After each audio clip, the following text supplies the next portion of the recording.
గ్రంథములు కట్టిన వారు మణిద్వీప వర్ణన 9 మార్లు చదివిన చాలు అంతా శుభమే అష్ట సంపదల తులతూగేరు.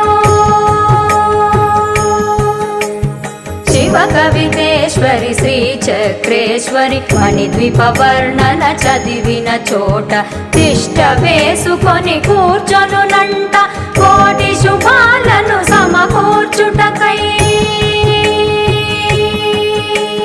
భువనేశ్వరి సంకల్పమే జనించే మణిద్వీప